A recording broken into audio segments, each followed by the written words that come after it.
हे दोस्तों नमस्कार। एक बार आप सभी साथियों का फिर से स्वागत है आपके अपने यूट्यूब चैनल एग्जाम गुरु सेंटर में। आज है 12 जनवरी 2021 के जितने भी महत्वपूर्ण करंट अफेयर्स के क्वेश्चन बनेंगे उन्हें हम आप सभी साथियों तक इस वीडियो के माध्यम से शेयर कर रहे हैं। साथ में उनके कुछ इंपॉर्टेंट फैक्ट यानी महत्वपूर्ण तथ्य बताएंगे, इसलिए वीडियो को लास्ट तक देखिएगा। अगर पसंद आए तो ज़्यादा से ज़्यादा अपने दोस्तों के पास शेयर और लाइक अवश्य करिएगा। शुरू करते हैं, पहला क्वेश्चन देखते हैं। पहला क्वेश्चन है, राष्ट्रीय युवा दिवस कब मनाया जाता है? ऑप्शन ए है 12 जनवरी, बी है 12 अगस्त, सी है 10 जनवरी, डी है 9 जनवरी। राइट आंसर क्या होगा? ऑप्शन नंबर ए 12 जनवरी। प्रतिवर्ष 12 जनवरी को राष्ट्रीय युवा दिवस के रूप में मनाया जाता है। ऑप्शन नंबर बी दिया गया है 12 अगस्त। 12 अगस्त को अंतर्राष्ट्रीय युवा दिवस मनाया जाता है। ऑप्शन नंबर सी दिया गया है 10 जनवरी। 10 जनवरी को विश्व हिंदी दिवस के रूप में मनाया जाता है। ऑप्शन नंबर डी दिया गया है 9 जनवरी। 9 जनवरी को भारतीय प्रवासी दिवस के रूप में मनाया जाता है। 12 जनवरी राष्ट्रीय युवा दिवस को भारत के महान दार्शनिक, आध्यात्मिक, सामाजिक नेताओं में से एक स्वामी विवेकानंद की जयंती है। हमारा देश युवाओं का देश है। यह एक अवसर है उस महान आत्मा को याद करने का जिसने समूचे विश्व में देश का नाम रोशन किया, दुनिया का भारतीय संस्कृति और सनातन जीवन पद्धति से परिचय कराया। उनके सम्मान में 12 जनवरी को पूरे देश में राष्ट्रीय युवा दिवस के तौर पर मनाया जाता है। नेक्स्ट क्वेश्चन देखते हैं, क्वेश्चन नंबर 2। किस सेना द्वारा आज से तटरक्षक अभ्यास सी विजिल 21 शुरू किया जाएगा? ऑप्शन नंबर ए है तटरक्षक बल, बी है भारतीय नौसेना, सी है भारतीय सेना, डी है इनमें से कोई नहीं। राइट आंसर क्या होगा? ऑप्शन नंबर बी भारतीय नौसेना। भारतीय नौसेना द्वारा 2 दिन का तटरक्षक अभ्यास सी विजिल 2021 आज से शुरू होगा। इस अभ्यास में समुद्री तट की 7,516 किलोमीटर को कवर किया जाएगा। अभ्यास क्षेत्र का विशेष आर्थिक क्षेत्र भी शामिल होगा। सी विजिल 21 में शांति से लेकर संघर्ष तक सभी समुद्री सुरक्षा चुनौतियों का अभ्यास किया जाएगा। इसमें भारतीय नौसेना, तटरक्षक बल, सीमा शुल्क और अन्य समुद्री एजेंसियां भी भाग लेंगी। भारतीय नौसेना, जिसका आदर्श वाक्य है सम नो वरुणा, इंपॉर्टेंट है दोस्तों। भारतीय नौसेना की स्थापना ईस्ट इंडिया कंपनी के समय ही 1612 ईस्वी में हुई थी, लेकिन 1950 यानी आज़ादी के बाद इसका फिर पुनर्गठन हुआ और इसको इंडियन नेवी के नाम से जाना जाने लगा। भारतीय नौसेना दिवस दोस्तों 4 दिसंबर को मनाया जाता है। 4 दिसंबर को ही क्यों मनाया जाता है? क्योंकि 4 दिसंबर 1971 ईस्वी को जब भारत और पाकिस्तान के युद्ध के समय भारत की नौसेना पाकिस्तान की नौसेना को पूर्णतया ध्वस्त कर दिया था। उसी समय से उनकी वीर गाथाओं को याद करने के लिए हर साल 4 दिसंबर को भारतीय नौसेना दिवस के रूप में मनाया जाता है। नेक्स्ट क्वेश्चन देखते हैं, क्वेश्चन नंबर 3। हाल ही में किसके द्वारा नवाचार क्षेत्र में शिक्षा को बढ़ावा देने के उद्देश्य से 100 अटल टिकरिंग लैब्स को अपनाया जाएगा? ऑप्शन नंबर ए है डीआरडीओ, बी है इसरो, सी है नाबार्ड, डी है इनमें से कोई नहीं। राइट आंसर क्या होगा? Option number B ISRO. अभी हाल ही में इसरो के द्वारा नवाचार के क्षेत्र में शिक्षा को बढ़ावा देने के लिए उद्देश्य से 100 अटल टिकरिंग लैब्स को अपनाया जाएगा। इसरो, जिसकी स्थापना 15 अगस्त 1969 ईस्वी की हुई थी, जिसका हेडक्वार्टर यानी मुख्यालय जो है बेंगलोर में है। प्रेजेंट टाइम जो इसके निदेशक यानी अध्यक्ष हैं वो हैं के शिवान जी। देश भर में स्कूली छात्रों को अंतरिक्ष प्रौद्योगिकी से संबंधित नवाचार क्षेत्र में शिक्षा को बढ़ावा देने के उद्देश्य से भारतीय अंतरिक्ष अनुसंधान संगठन यानी इसरो 100 अटल टिकरिंग लैब्स को अपनाएगा। उद्यमशीलता और नवाचार को बढ़ावा देने के लिए अटल इनोवेशन मिशन के अंतर्गत नीति आयोग, जिसको पहले हम योजना आयोग के नाम से जानते थे, ने पूरे देश में 7,000 अटल टिकरिंग लैब्स की स्थापना की है। इंपॉर्टेंट है दोस्तों। नेक्स्ट क्वेश्चन देखते हैं, क्वेश्चन नंबर 4। हाल ही में कौन सा राज्य राष्ट्रीय शीतकालीन खेलों का आयोजन करेगा? ऑप्शन नंबर ए है जम्मू कश्मीर, बी है लद्दाख, सी है उत्तराखंड, डी है हिमाचल प्रदेश। राइट आंसर क्या होगा? ऑप्शन नंबर ए जम्मू व कश्मीर। हाल ही में जम्मू व कश्मीर राज्य राष्ट्रीय शीतकालीन खेलों का आयोजन करेगा।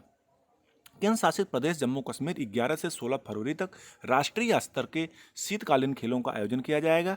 उपराज्यपाल के सलाहकार फारूक खान ने खेलो इंडिया कार्यक्रम के तहत आयोजित किए जाने वाले इस दूसरे शीतकालीन खेलों की तैयारियां या समीक्षा की। शीतकालीन खेलों में देश भर में करीब 1,000 खिलाड़ी हिस्सा लेंगे। जम्मू कश्मीर के बारे में जानते हैं, जिसके प्रेजेंट टाइम के उपराज्यपाल हैं मनोज सिन्हा जी। एक दोस्तों इंपॉर्टेंट क्वेश्चन बनता है, जब जम्मू कश्मीर राज्य केंद्र शासित राज्य बना तो उस समय प्रथम यानी फर्स्ट उपराज्यपाल किसे बनाया गया था? उनका नाम था गिरीश चंद्र मुर्मू। नेक्स्ट क्वेश्चन देखते हैं, क्वेश्चन नंबर 5।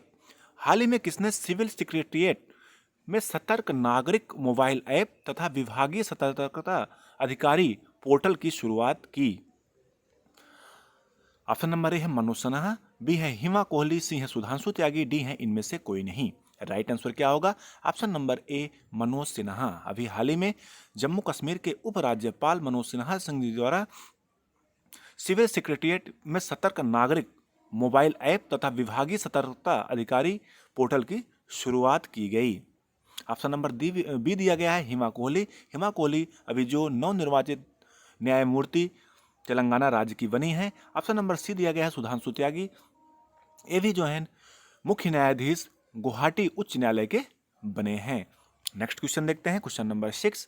हाल ही में कौन सा राज्य 188 अटल उत्कृष्ट विद्यालय खोलने का फैसला किया है? ऑप्शन नंबर ए दिया गया है उत्तर प्रदेश, बी है उत्तराखंड, सी है मध्य प्रदेश, डी है इनमें से कोई नहीं। राइट आंसर क्या होगा? Option number B Uttarakhand. अभी हाल ही में उत्तराखंड राज्य ने 188 अटल उत्कृष्ट विद्यालय खोलने का फैसला किया है। उत्तराखंड मैप में उत्तराखंड की स्थिति यह है, जिसकी कैपिटल है देहरादून और ग्रीष्मकालीन जो है ग्रैंडस्टैंड कैपिटल अभी नई बनाई गई है। राजभाषा है हिंदी और संस्कृत। गठन है 9 नवंबर 2000 ईस्वी को। दोस्तों 9 नवंबर 2000 ईस्वी में उत्तर प्रदेश से अलग होकर उत्तराखंड, यानी उसको पहले हम उत्तरांचल के नाम से जानते थे, एक नया राज्य बना था। 2000 ईस्वी से 2006 ईस्वी तक इसको हम उत्तरांचल के नाम से जानते थे। उसके बाद से हम उत्तराखंड राज्य के रूप में इसको जानने लगे। प्रेजेंट टाइम के गवर्नर यानी राज्यपाल जो हैं बेबी रानी मौर्य जी हैं। मुख्यमंत्री हैं त्रिवेंद्र सिंह रावत। विधानमंडल जो है एक सदनीय है। विधानसभा की 71 सीटें हैं। राज्यसभा की 3 सीटें हैं। लोकसभा की 5 सीटें हैं। उच्च न्यायालय जो है उत्तराखंड उच्च न्यायालय है। दोस्तों एक इंपॉर्टेंट क्वेश्चन बनता है उत्तराखंड राज्य से, जिम कॉर्बेट नेशनल पार्क किस राज्य में स्थित है?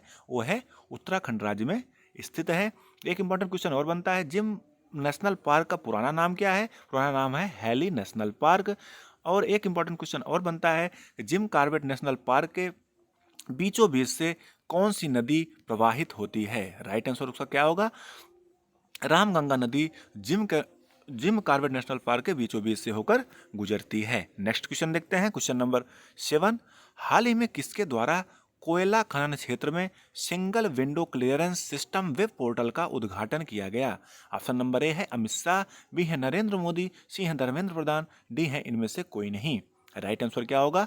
Option number A Amit Shah. केंद्रीय गृह मंत्री श्री अमित शाह ने नई दिल्ली में कोयला खनन क्षेत्र में single window clearance system web portal का उद्घाटन किया। नेक्स्ट क्वेश्चन देखते हैं, क्वेश्चन नंबर 8।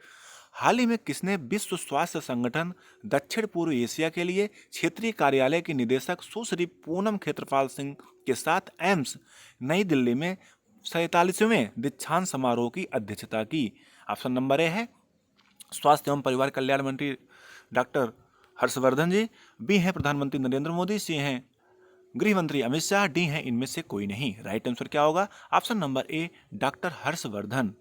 अभी हाल ही में विश्व स्वास्थ्य संगठन दक्षिण पूर्व एशिया के लिए क्षेत्रीय कार्यालय के निदेशक सुश्री पूनम खेत्रपाल सिंह के साथ एम्स में नई दिल्ली में 47वें दीक्षांत समारोह की अध्यक्षता डॉक्टर हर्षवर्धन जी ने किया। और जो मुख्य अतिथि के तौर पर थी वो थी क्षेत्रीय कार्यालय के निदेशक सुश्री पूनम खेत्रपाल सिंह जी। नेक्स्ट कल का प्रश्न क्या था दोस्तों? हाल ही में 26वां कोलकाता अंतर्राष्ट्रीय फिल्म महोत्सव का शुरुआत किसने किया? ऑप्शन ए दिया था ममता बनर्जी, बी था जगदीप धनखड़, सी था अमित शाह, डी है इनमें से कोई नहीं। इसका राइट आंसर क्या होगा? Option number A Mamata Banerjee. अभी हाल ही में 26वां कोलकाता अंतर्राष्ट्रीय फिल्म महोत्सव की जो शुरुआत हुई वो पश्चिम बंगाल की चीफ मिनिस्टर ममता बनर्जी जी के द्वारा स्टार्ट किया गया। जो साथी इस प्रश्न का उत्तर कमेंट सेक्शन में दिए उनको बहुत बहुत धन्यवाद। आज का प्रश्न आप सभी साथियों के लिए, इसका भी उत्तर आप सभी साथी हमें कमेंट सेक्शन में लिखकर अवश्य बताएंगे। हाल ही में कौन सा मंत्रालय 12 जनवरी से एक हफ्ते के लिए देश में राष्ट्रीय युवा महोत्सव का आयोजन कर रहा है? ऑप्शन ए है खेल मंत्रालय, बी है रक्षा मंत्रालय, सी है स्वास्थ्य मंत्रालय, डी है कोई नहीं। इसका राइट आंसर क्या होगा? आप सभी साथी हमें कमेंट सेक्शन में लिखकर अवश्य बताएं। और आज का अपना एक करंट अफेयर्स का वीडियो कैसा लगा इसे भी कमेंट सेक्शन में लिखकर अवश्य बताएंगे। साथ में अगर अभी पहली बार हमारे यूट्यूब चैनल पर आए हों तो इसे सब्सक्राइब अवश्य कर लें, साथ में बेल आइकन अवश्य प्रेस कर लें, जिससे कोई नई वीडियो बनती है तो आप सभी साथियों तक नोटिफिकेशन के माध्यम से आसानी से प्राप्त हो सके। और दोस्तों पर डे सुबह 7 बजे एग्जाम गुरु सेंटर पर आकर करंट अफेयर्स देखना ना भूलें।